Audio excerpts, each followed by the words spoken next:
ஹெலிகாப்டரில் இருந்து sky diving செய்த போது ஒருவர் 15,000 அடி உயரத்தில் அந்தரத்தில் தொங்கியது பரபரப்பை ஏற்படுத்தியது.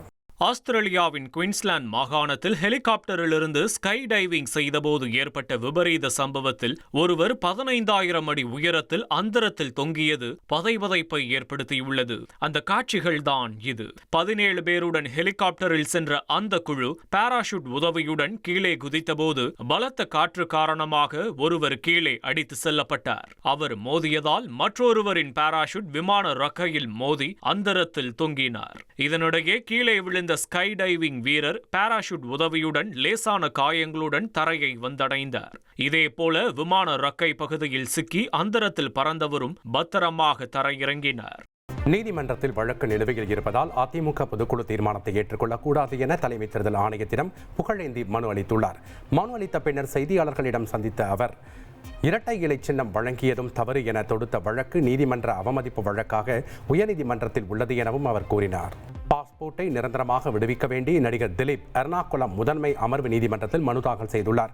மலையாள நடிகை தாக்குதல் வழக்கில் நடிகர் திலீப்புக்கு ஜாமீன் வழங்கிய நீதிமன்றம் பாஸ்போர்ட்டை நீதிமன்றத்தில் ஒப்படைக்க வேண்டும் என நிபந்தனை விதித்தது. வெளிநாடு செல்ல வேண்டும் என்றால் நீதிமன்றத்தின் அனுமதி பெற்று நாடு திரும்பிய பின்னர் மீண்டும் பாஸ்போர்ட்டை ஒப்படைக்கவும் அறிவுறுத்தியிருந்தது. உலக புகழ்பெற்ற கால்பந்து ஜாம்பவான் மெஸ்ஸி 3 நாள் சுற்றுப்பயணமாக இந்தியா வரவுள்ளார்.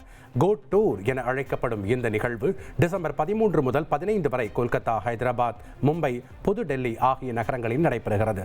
இது மெஸ்ஸியின் இந்தியாவின் 2வது வருகை என்பது குறிப்பிடத்தக்கது. டிசம்பர் 13 அதிகாலை 1:30 மணிக்கு கொல்கத்தாவை வந்தடையும் மெஸ்ஸி காலை 9:30 மணி முதல் ரசிகர்களை சந்திக்கிறார். காலை 10:30 மணிக்கு மெஸ்ஸியின் உருவச்சிலை திறப்பு விழாவில் கலந்து கொள்கிறார். இனி செல்லும் இடமெல்லாம் செய்தி. தந்தி டிவியின் வாட்ஸ்அப் சேனலை ஃபாலோ பண்ணினா செல்ல இருக்கும் இடமெல்லாம் செய்தி.